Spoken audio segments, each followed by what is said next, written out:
जगन्नाथ कंठ शोभित कौस्तभ पद्मनाभ वेद गर्भ चंद्र सूर्य विलकना जगन्नाथ लोकनाथ नीलाद्रीश परहरि दीनबन्धुर्दया सिन्धु कृपालु जनरक्षका खम्बुपाणि चक्रपाणि पद्मनाभ नरत्तम् जगत्तं पालको व्यापी सर्वव्यापी सुरेश्वर लोकोराज देवराजा शक्रभूपश्च भूपति नीलाद्रिपतिनाथश्च अनन्त पुरुषोत्तमा तर्कशाधिय कल्पतरु विमल प्रीति वर्धना बालभद्र वासुदेव माधव मधुसूदना दैत्यारी पुण्डरीकाक्ष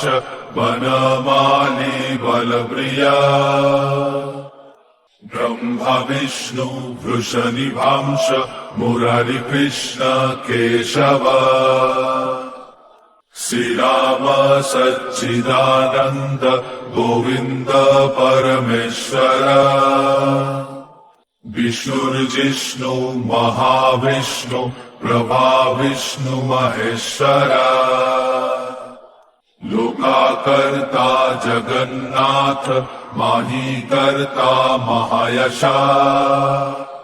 महर्षि कपिलाचार्य लोकाचारी सुरहरि आत्मचा जीवपालश्च सुर संसार बालक एकनेक मम प्रिय ब्रह्मवादि महेश्वर